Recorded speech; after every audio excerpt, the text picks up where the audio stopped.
Yep. All right. Yeah. We need to have Hey, like hello music. everyone. I see We need it. to have like music in these things. I know. Something in the background, just so it's not like Hi everyone. I see the attendees joining. Most of you know the drill at this point. We're going to give everyone just a few minutes to join us, and then we'll officially get started. All right. So it says please waiting. Yeah, people should be in there now, right? Mm-hmm.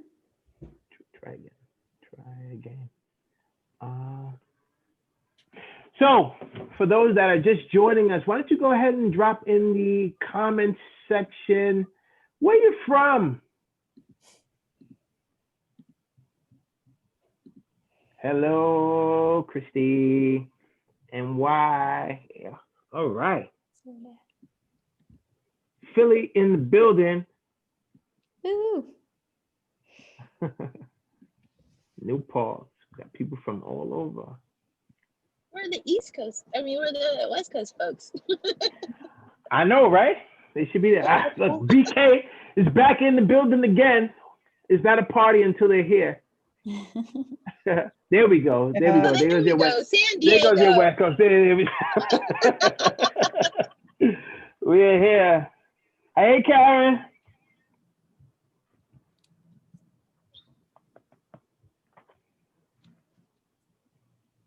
Philly. How is the morale in Philly? That's what I really want to know right now. What's going on in Philly? Jeez. Santa Monica is here. We'll get started in 2 more minutes because we have a lot to discuss with our book clubs. So, I'm getting ahead of myself. There we go. We are having Fraud Street Run to raise money for. That's great. That's very good.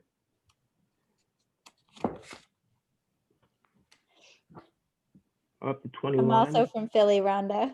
I love it. It's great. Always amazing when we get the LA folks joining us because I know this is like midday for you guys. This is early. Yeah. Almost like lunchtime for you guys. And if you see out here in New York, it's like pitch black right now. Yeah, it's 3 o'clock. 3 o'clock in LA right now. Mm.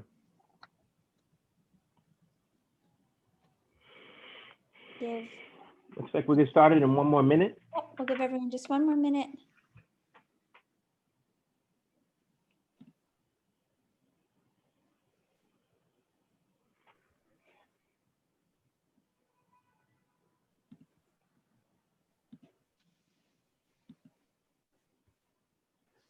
Yeah, we really need to have some music in the background or something, man. This is crazy. I know. Zoom needs to do something about that. All right, well, I think we can go ahead and get started if everyone's ready. So hello, everyone. Welcome. For those of you that don't know me, I'm Anna. I'm the founder of Bookclubs, and we're really happy that you're here tonight with us. This is the 4th town hall event that we've had on the Antiracist Book Club. And just to give everyone a little bit of background and history, Bookclubs is a community building platform that helps book clubs get organized and stay together. We have a web and mobile app for book club management. And earlier this summer, we saw hundreds, I think in the order of 350 actually, book clubs newly form on our site, all with the goal of anti-racism education. And we decided to put these series together because while book clubs in and of themselves are wonderful to educate, to read, to discuss, we realized there was a really huge opportunity for shared learning across book clubs with the ultimate goal of helping us take what we're learning in book club and put it into action. So that's a little bit of history on these series. Each month we've been doing a town hall where book clubs can come together and speak to one another. We've also put together a really fabulous speaker series. If you missed our last one, hopefully you can catch that in a little bit, but just a few housekeeping items before I turn things over to my colleagues and the wonderful panelists that we have tonight. We are recording tonight's town hall. Just so everybody is aware, this town hall will be recorded. And we're in panelist mode right now. So the attendees, we can't see you or hear you. But if you'd like to join the conversation and share your screen, you're absolutely welcome to. You can just raise your hand and I can let you come in. If you want to just observe and listen, that's wonderful too. We have the chat. You can join in now or after we hear from the panel. We're going to have a dedicated time for Q&A and open conversation across the book clubs. So again, you can raise your hand now or when we get to Q&A and actually join the conversation either via audio or by sharing your screen. It's completely up to you. And with that, I'm going to turn things over to Dr. Anderson Smith. Anderson is our Chief Impact Officer. And actually, before I do that, Anderson, Nancy, do you want to wave too? Nancy is our co-founder of Bookclubs, and she manages our Join a Book Club page where we have so many of these great book clubs that are open to the public, visible and constantly growing, which is wonderful. And now I'll kick things over to Dr. Anderson Smith, our Chief Impact Officer, who's been leading this series for us. So Anderson, take it away, and he's going to introduce the book clubs that we'll be hearing from today. That's right. Thank you so much, Anna. And most importantly, thank you all for just joining us this evening and choosing to spend your evening with us. I'm just going to introduce Free Mind Book Club and Writing Workshop and Mocha Girls Read. And I believe the Gold Society will be joining us a little bit later. So beginning with Free Minds Book Club and Writing Workshop. You can hear me? Hey, Anderson, I'm here by the way for the Gold Society. Jason is here. Yes, he is. Now the party definitely Rounding out the panel. That's right. All right, Jason is here. Good. So I'll read all three bios really quickly. So Free Mind Book Clubs and Writing Workshop uses the literary arts, workforce development, and violence prevention to connect incarcerated and formerly incarcerated youth and adults to their voices, their purposes, and the wider community. Free Minds serves teenagers who are charged and incarcerated as adults at the DC jails. Approximately 60 youth are incarcerated every year. Of those, 90% are African American and 5% are Latino. Free Minds motivates these young men to pursue positive new directions for their futures. Since its inception, Free Minds has reached over 900 youth through their book clubs, continuing support and reentry programs. Next up is Mocha Girls Read. Mocha Girls Read is a book club for Black women who love to read, want to read more, and meet like-minded women. They are here to inspire women to read, share literature, fellowship, and encourage others in the joy of reading. Mocha Girls Read meets monthly in 8 cities across the US. They are an eclectic group of women, and so are our reader selections. Their book club selection focuses on broad topics such as gender and race, and their group accepts members of all ages. And finally, the Gold Society. I think, the Gold Society's simple purpose is to drive that varies from an emancipation through a greater knowledge of self and understanding of the world, which we do in the form of books that cover challenging yet meaningful aspects of the historic Black male experiences in America. Let's give it up for all three of our book clubs, and I guess in no particular order, who'd like to begin by giving us a brief history of their organization? When did they get started, and how many members do you all have? Anderson, one quick pause before we turn it over to these inspiring book clubs. I got a question in the chat, just so everyone knows kind of the agenda for tonight. We are going to first hear a little bit about, as Anderson mentioned, the history and learn a bit from these great clubs, and then we're going to open it up for discussion. So at that point, if you want to join the meeting fully, either via audio or by sharing your camera. Just raise your hand and I'll let you in. And we often, Anderson, I don't know if there was a slide you wanted to share before we have these discussions. We often go over a few ground rules, but I don't know. Yeah, if I was gonna do that after. I was gonna do that Okay. right after we finish up Okay. the groups, and then we were gonna go Okay. over our stuff. Perfect. Just so everyone knows the agenda. Thanks. No problem. No problem. Thank you so much for clarifying that, Anna. So, who'd like to kick off with the history of their organization? When did you get started? How many members you have? And I'll throw in a bonus one. What books have you all read, and what are you currently reading?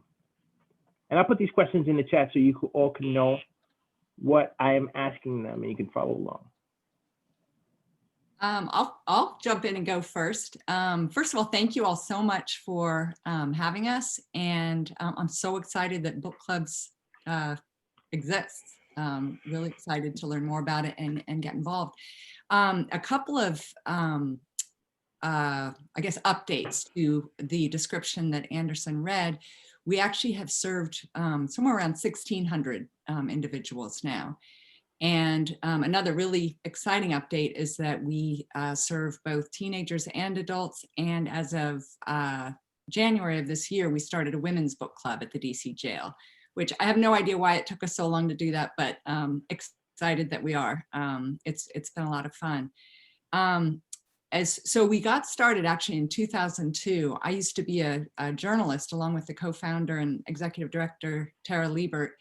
And I'm going to shorten this story. I think it's on our website if anybody's interested. But I was working for a foreign broadcaster and got a letter from a young man on death row in Texas. We ended up, it just appeared on my desk. So it was very much like a sort of eerie experience to get this letter. It happened the day after I'd seen Dead Man Walking. I don't know if y'all have seen that movie, but for that letter to show up with my name on it felt like it meant something. So anyway, we ended up doing a documentary about this young man and the disparate number of African Americans, young people of color on America's death row. And through that experience I got to know, his name was Glenn McGinnis. I got to know him and began a correspondence with him, in which books played a major role. I would order us both books and we'd read them together. And that just really gave us a way to see how our lives overlapped, our lives and our experiences, even though, excuse me, on the surface, we had very different lives. So that was the spark that started Free Minds. He was executed in the year 2000, sadly. But Free Minds was formed in large part as a way to carry on his legacy of learning and reading. So we started in 2002 just as a bi-weekly book club program over at the DC jail. We were originally working with Title 16 youth in Washington, DC. And as Anderson said, that is, Title 16 is the description that DC uses for juveniles who are charged as adults. So we started working with that population because they didn't, at the time, had no school. They really were locked down because of rules that prohibited them from being in touch with adults in the same facility. So we were sort of we at the time joked because they were a captive audience because they literally had no other programs to go to. So we could get really high attendance levels because they were so eager to get off the block. But luckily, because of the power of reading and writing, most of them got hooked pretty quickly. So I think you also asked, well, we have a total of 5 book clubs right now. We have the one on the GED unit. We have one on a unit called the Young Men Emerging unit, which is for young men ages 18 to 25. I told you about the women's unit. We have the teenagers, and we have a Spanish-speaking book club. Help me out with your next question. And I said, what books have you read, and what are you currently reading? Okay. We have read so many books. So I guess I'll pass on that just because I mean, I can mention it maybe as we get further into discussion. I can talk about some of the books that we've read over the years. Right now, we're collaborating with the National Book Foundation they have a Literature for Justice project with the goal of shedding light on the issues surrounding mass incarceration in America.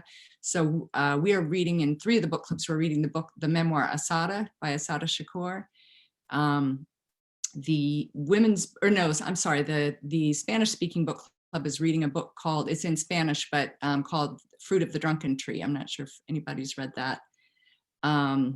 And let's see, the teens are reading a book called Punching the Air by Yusuf Salam. No, is that his name? Yusuf Salam and Ibi Zaboy. Thank you so much. Alicia, you still there? You still with us? Oh, that's Yes. adjacent. Okay. Oh, you're in your office. I'm finally here. All right. So you want to go ahead and tell us the history of your organization? When did you get started? How many members do you have? And what books are you all currently reading? And Okay. what have you read? So my name is Alicia. Mocha Girls Read is our book club. It was started 9 years ago in Inglewood, Los Angeles. I was looking for a book club, and I joined a bunch of different book clubs. And I kept noticing I'm the only Black girl in the room. Like, it was very odd. And so I said, okay, let me do some more searching and looking online, trying to find a book club so I'm not the only one. And I knew, I was like, yes, there's got to be a book club in LA with at least 1 or 2 other Black women. It has to exist.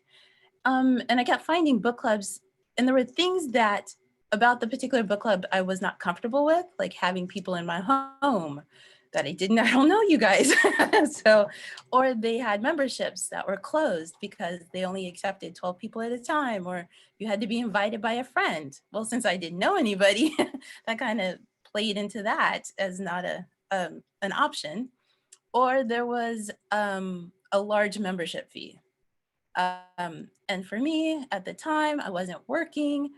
I was in between jobs, and I was like, yeah, paying to sit around and chit chat about books, I can't justify that expense. So I started going to like I said, I was going to all these other book clubs, and a friend of mine kept saying, just start your own, just start your own. And I kept saying, girl, no, never. I'm not, that's not me. I don't want to do that. But she finally talked me into it, and I kind of wanted to test the waters first to see if I was literally the only person in LA, only Black woman in LA. So I started online, and Mocha Girls was a website, a book blog site first.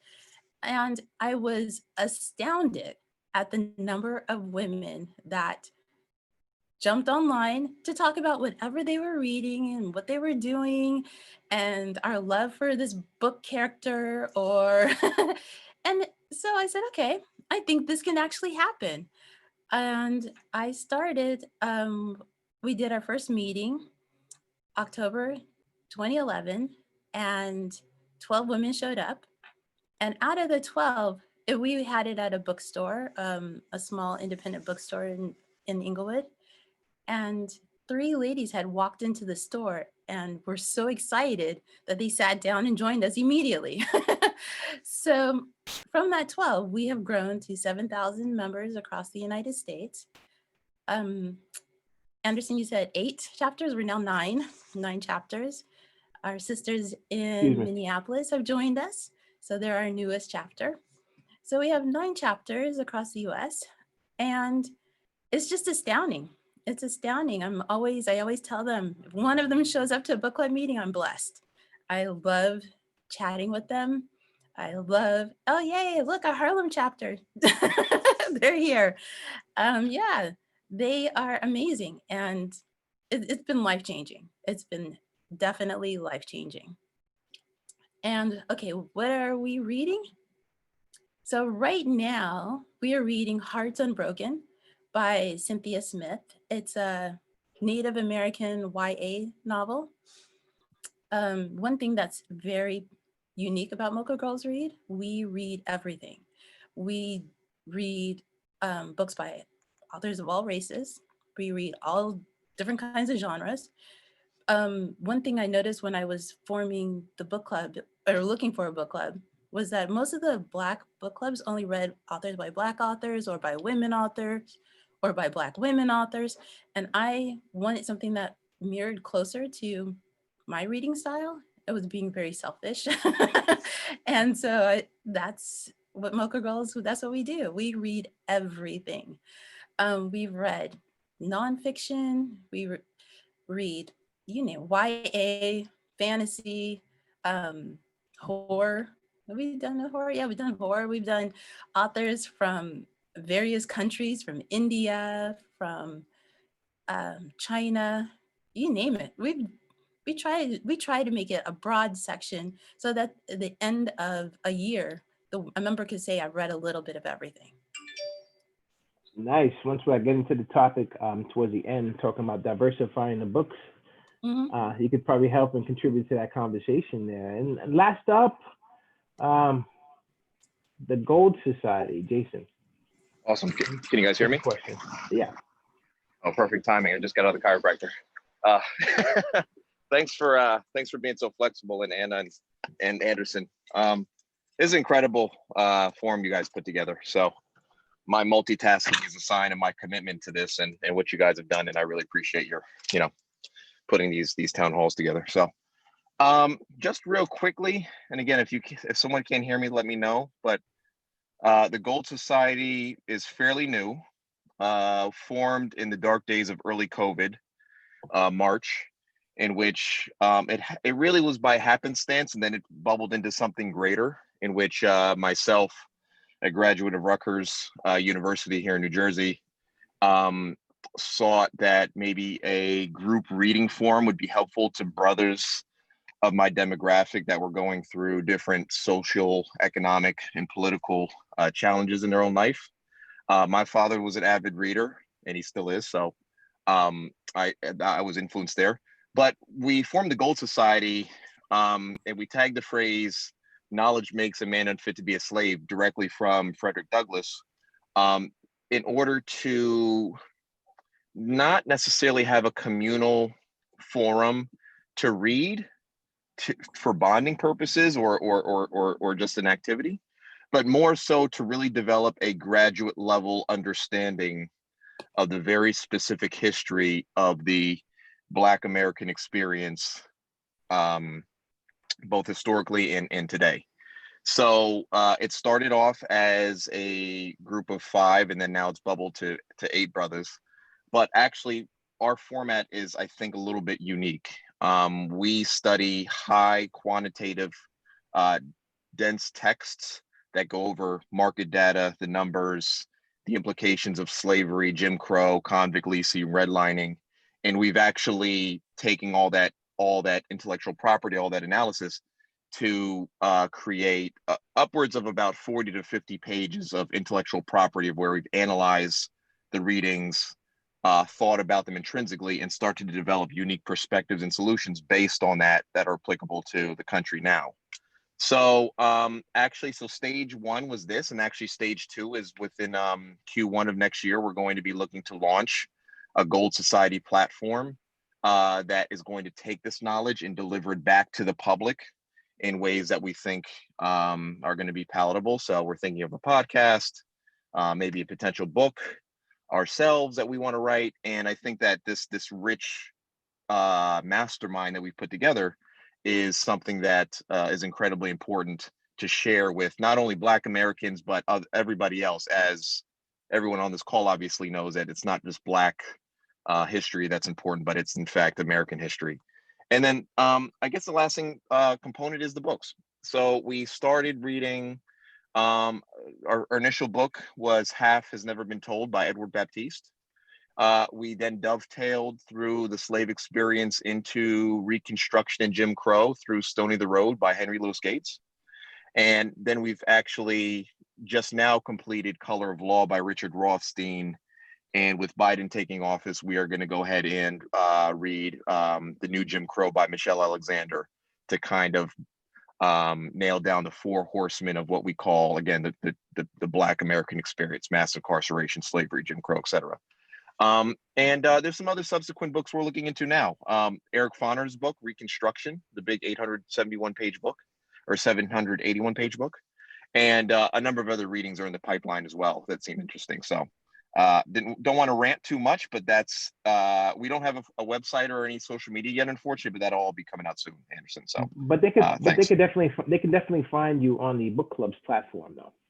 Absolutely, yes, absolutely. So, the Bookclubs platform was critical to us launching our group initially, because I don't know, it's the style and the way that you guys have developed the platform have made it incredibly useful to get the guys on a week-to-week systematic reading response collaborative effort. So it's everything is there in Bookclubs, and folks can reach out to us through there.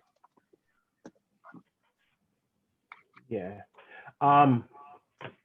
Thank you so much, Jason. Thank you so much again for all of you being here.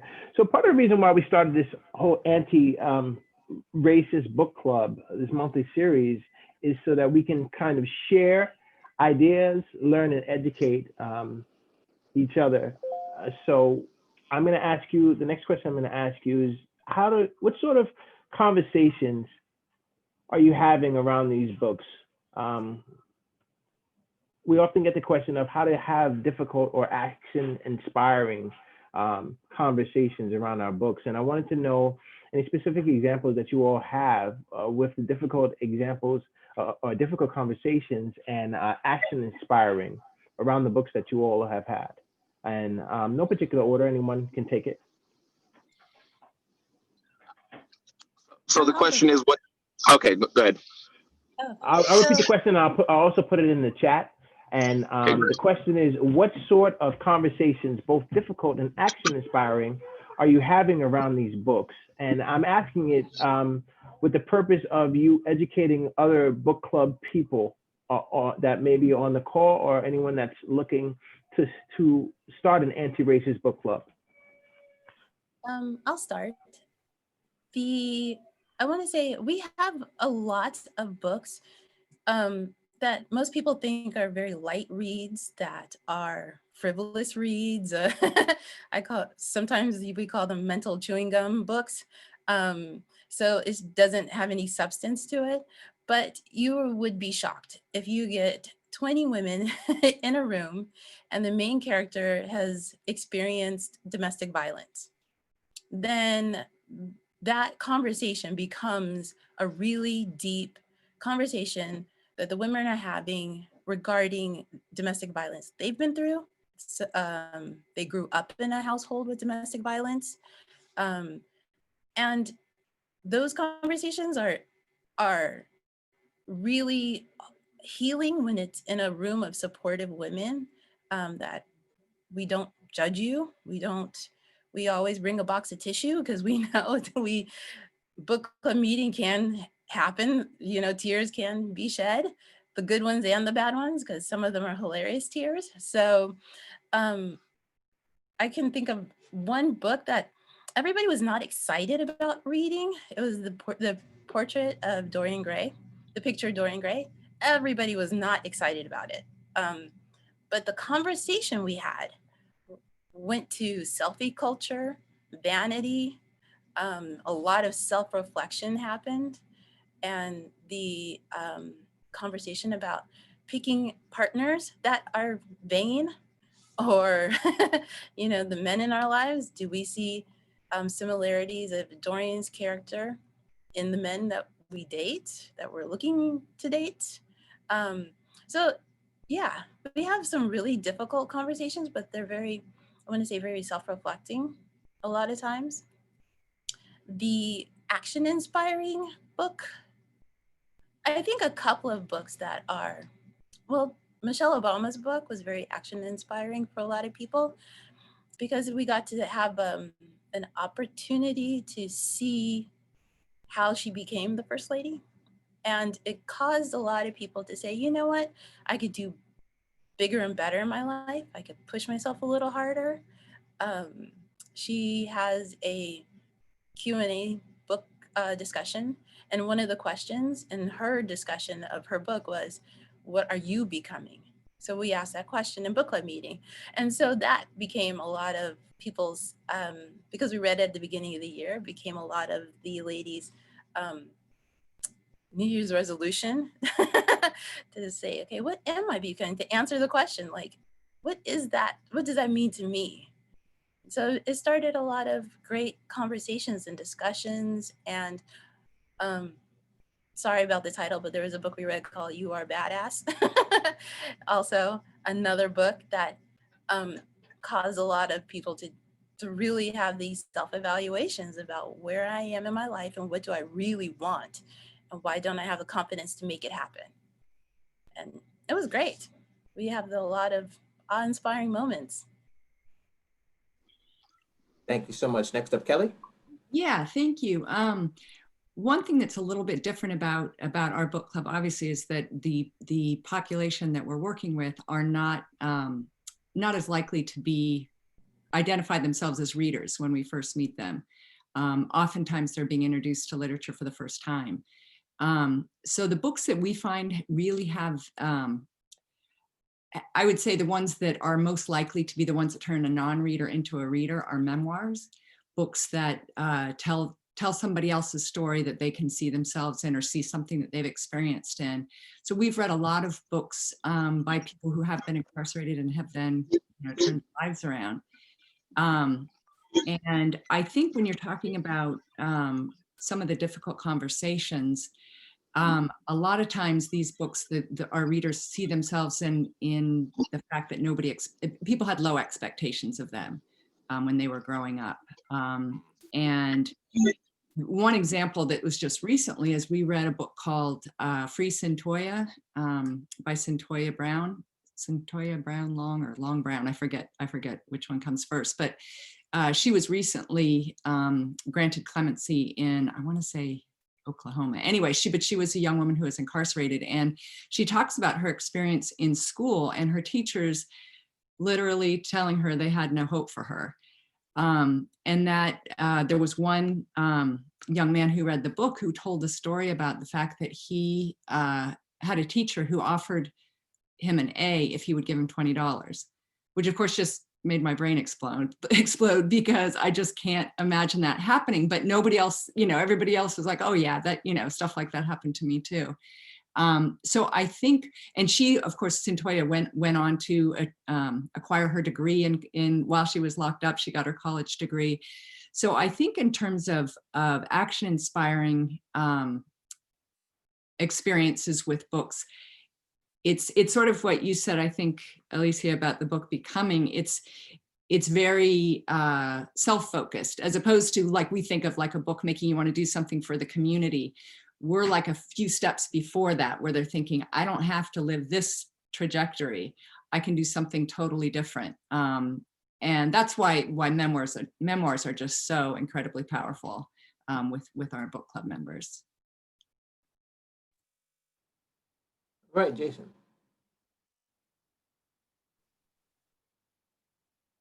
Well, if he's there. I think we lost him.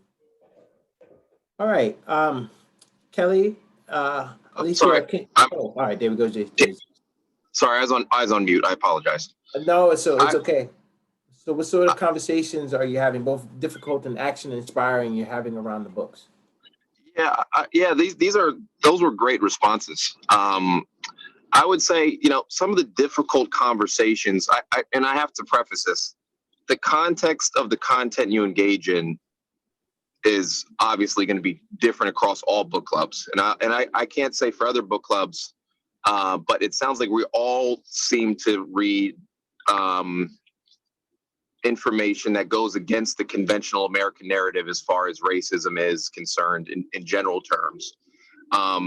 So part of the difficulty, at least for us, is when you have folks that are conventional readers like myself and then my peers, when we began to read books that were quite frankly shocking in nature, and I can go to the slavery book that we started with Half Never Told, and just the difference in language and the initial discomfort that comes with understanding the true history versus what you've been taught in school. And those initial discussions were extremely difficult because you're formulating a narrative in your mind that is not one that says that. And I can only speak in specifics around, again, our content, in the fact that, Black men in this country, the meritocracy that we've been brought up to believing is not true. That there's some very clear implications of state-sanctioned segregation and oppression that's all clearly well documented. And that actually had a very hard, and I don't want to say depressing, but it definitely was a very visceral and uncomfortable discussion when we realized the true narrative that's in play with a lot of these books.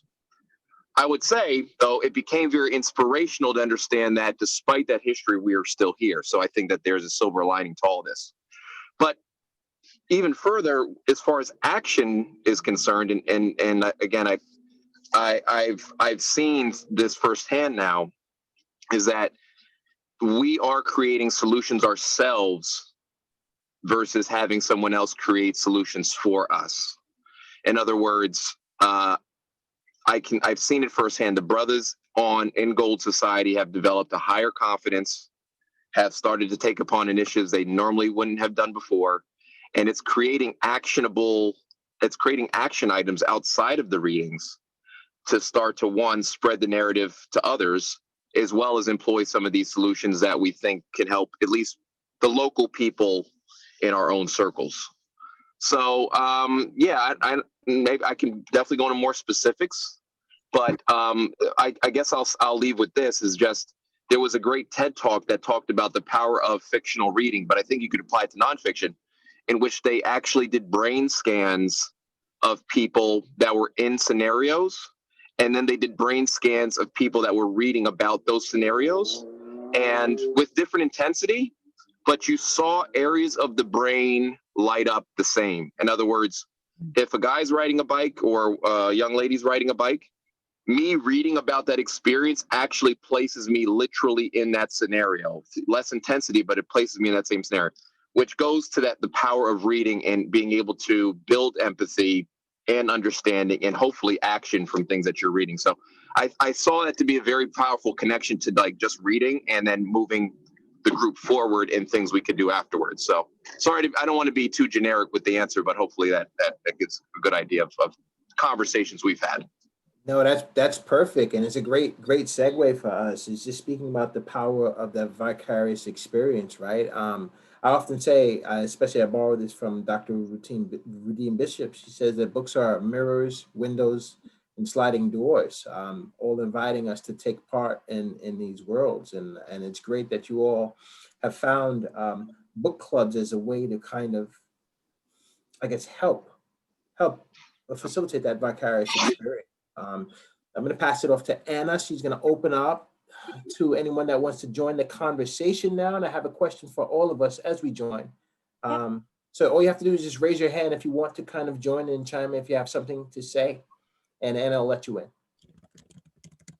And while you all are raising your hands, I want to ask about ground rules with your particular book clubs. What sort of ground rules have you all established to create that safe space well, there's no such thing truly as a safe space, but what sort of ground rules have you created to help make things better?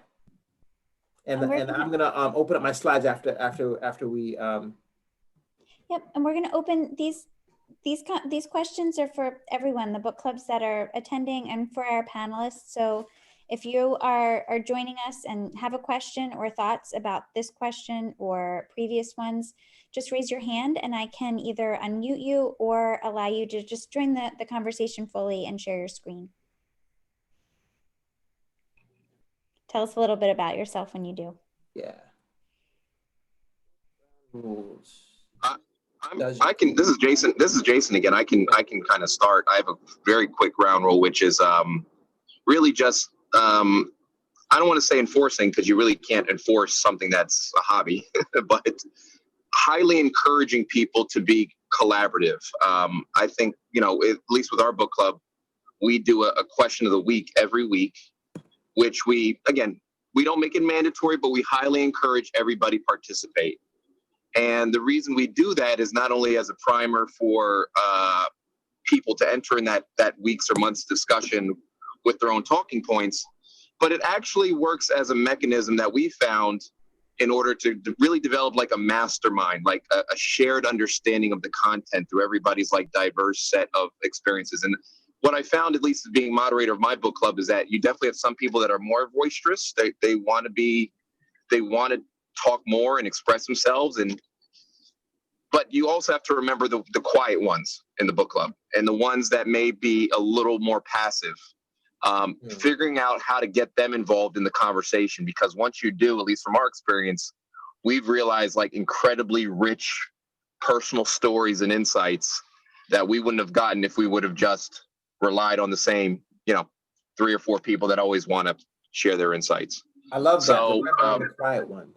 I love that. Yeah, exactly. So, and that's been built off of kind of this soft rule that everybody participates in, and we actively look to get everybody into the conversation, no matter how active or passive they are with, their reading from chapter to chapter. Thanks so much, Jason.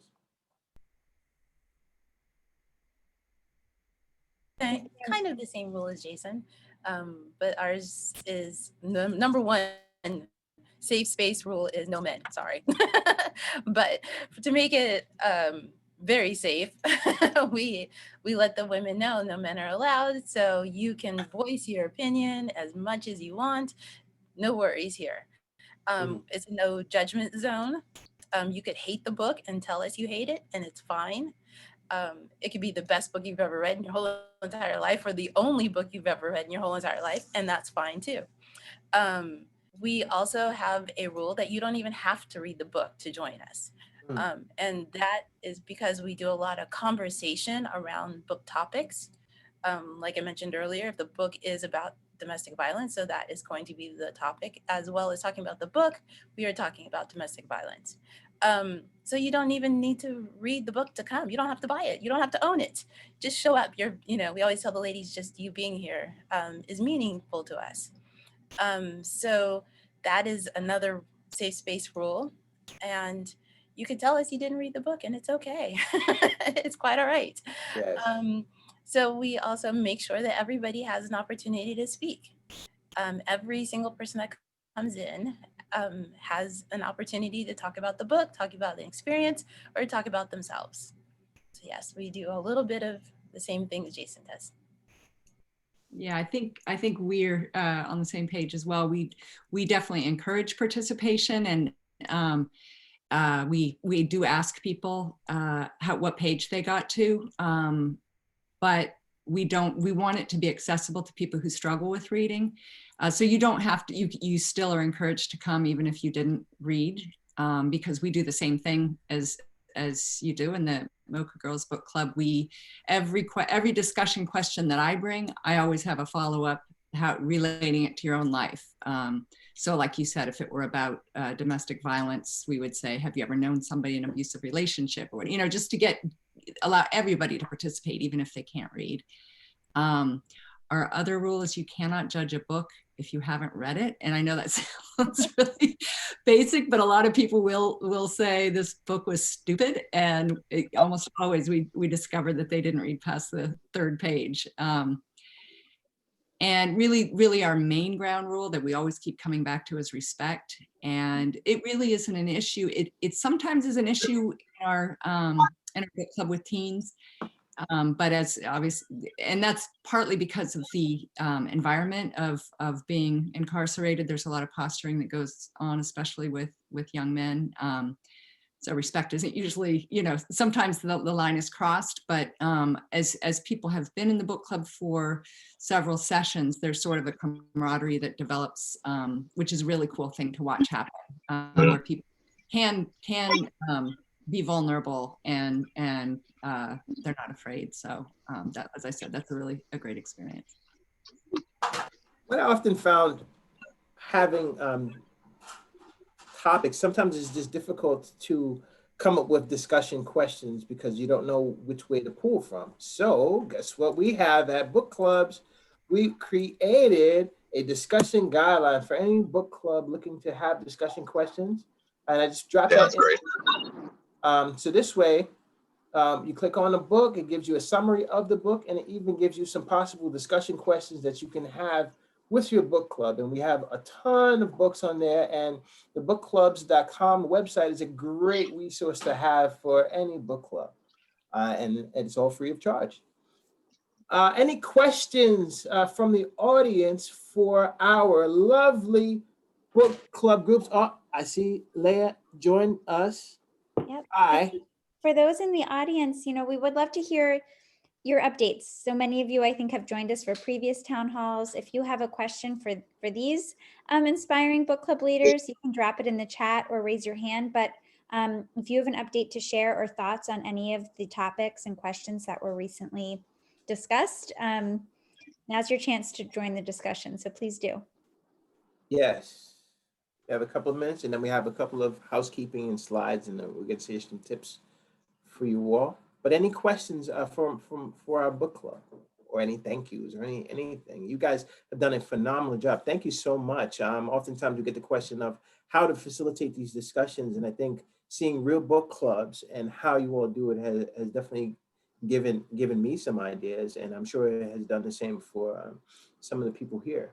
So any questions, please, anything. And if not, it's okay. Because I have a ton. Oh, Janice has a question. Ready. Hello. Hello, everyone. Good evening. I hope everyone is well and safe. I just have a comment. I actually don't have a question. I am one of the organizers of one of the Mocha Girls Read book club chapters. I organized the Harlem chapter. And I just want to say, just shout out to Alicia, her providing this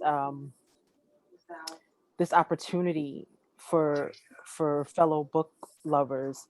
I got into this because I just wanted to attend a Mocha Girls Read book club meeting, and there were no chapters in New York. And so that's how Harlem chapter was born. And by doing that, it's something that I've never done before in terms of organizing and facilitating. It's actually been a source of personal growth for me. So Alicia, I appreciate you for creating Mocha Girls Read, because I have benefited greatly from being the Harlem chapter organizer. So thank you. Charnice has done an amazing job. She has not just organized an amazing chapter that averages sometimes 40 women to a meeting, but she's also been panelist discussions at book fairs. She went from just wanting to join a book club to like knocking it out. Love her. Well, So I definitely would not have been able to do that. I wouldn't. This is something that I never thought that I could be able to do. So Mocha Girls definitely brought that out in me. So I appreciate Mocha Girls for that. thank you so much. So we have Sharon. She raised her hand, so we're going to let Sharon in ask the question. But I have Deanna ask the question in the question and answer box, and she would like to know, starting a book club to help activate fellow educators in the workplace. Any suggestions?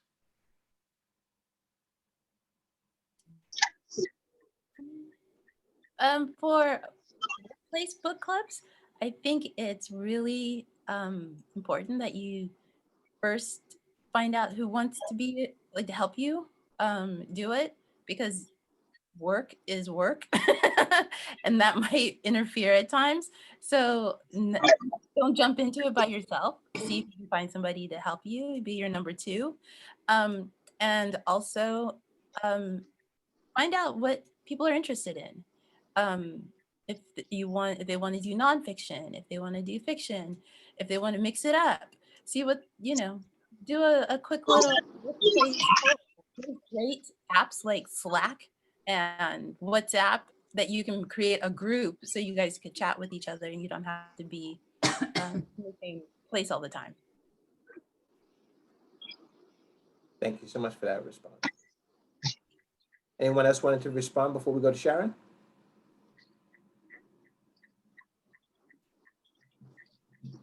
All right. Well, Sharon, you are up. Well, thank you. I don't actually have a book club, but my church started a book discussion group in April. And one of the rules that we have is only 10 people are allowed in the group.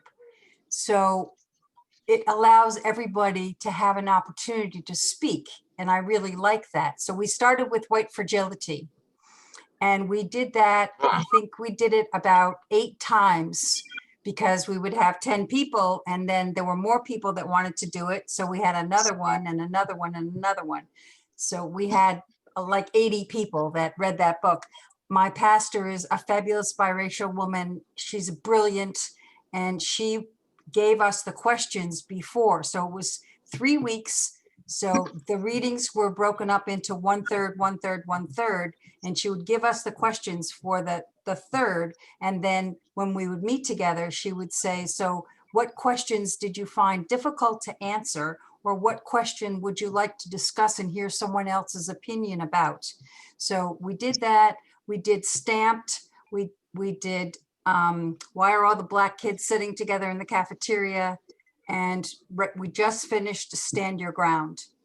And I really love these books because they're talking about things that we can do and bringing to our consciousness racism in America and how we can fight it. So we talk about how we can fight it in the book group. So that's just my experience. And thank you for letting me share.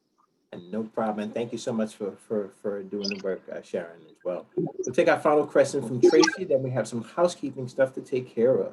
Tracy, take it away. Well, I wanted to respond to the question that Rosalind asked regarding whether or not we encourage audiobooks for members who are struggling with reading. Personally, I think audiobooks are excellent for 2 reasons. One reason is it gives you an opportunity to listen on the go.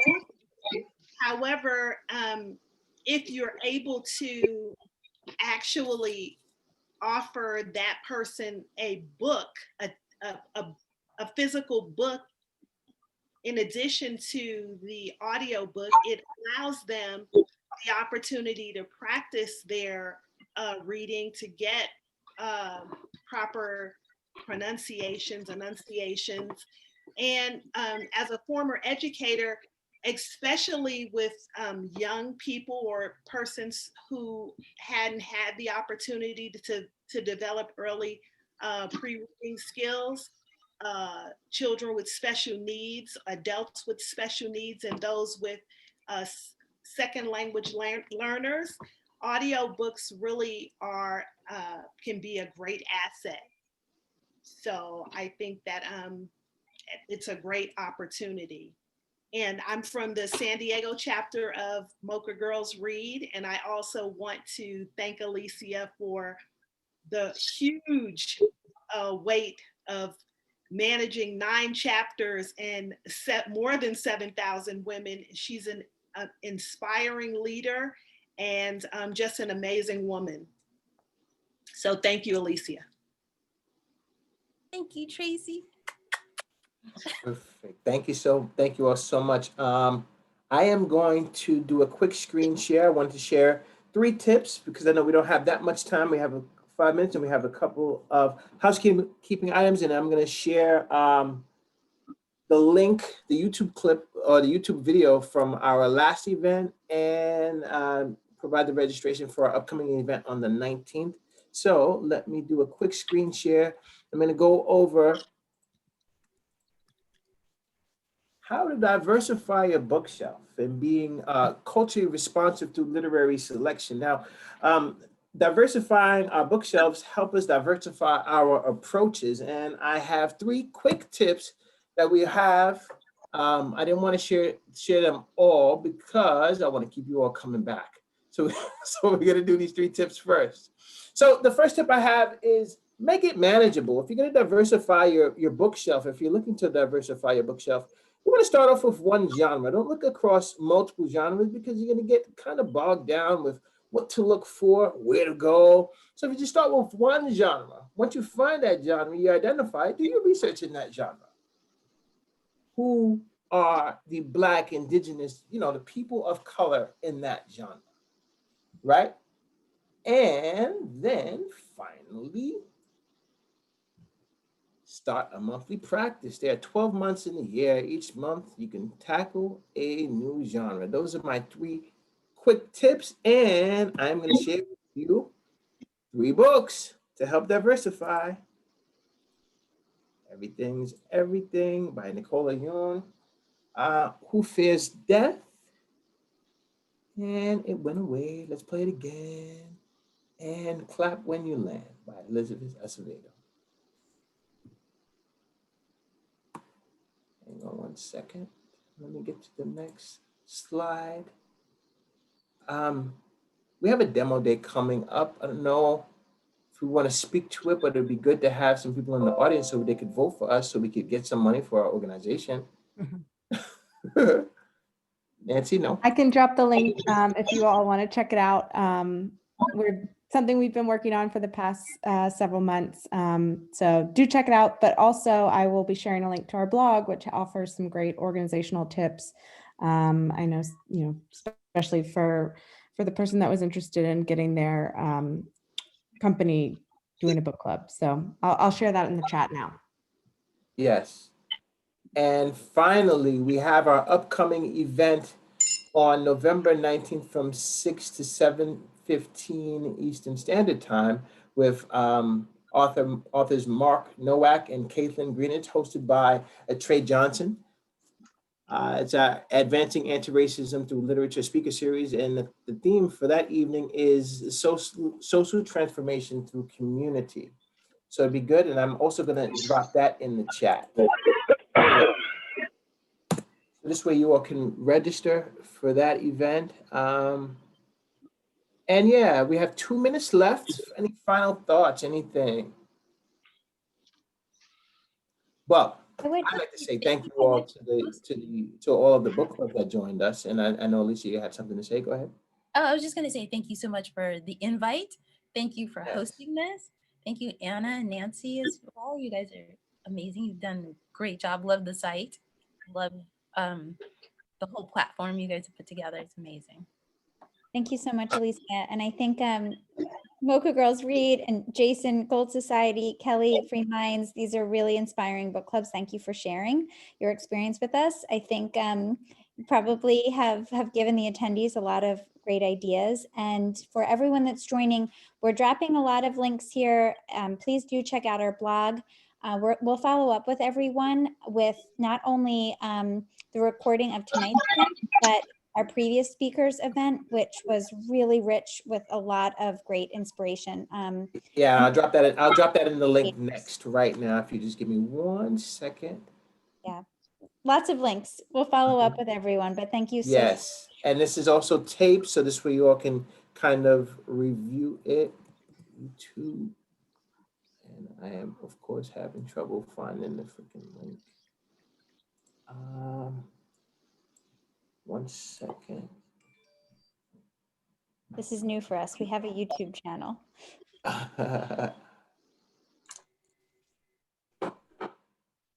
Got it. In the Q&A, there's a book suggestion for Mocha Girls. I don't know if you see that.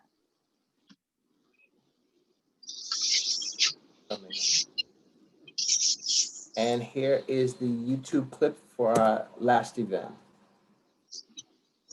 Really encourage everyone to check it out.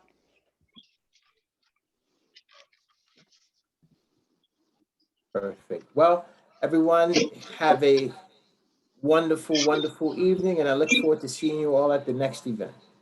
Thank you so much. Thank you so much, guys. Thank you, panelists.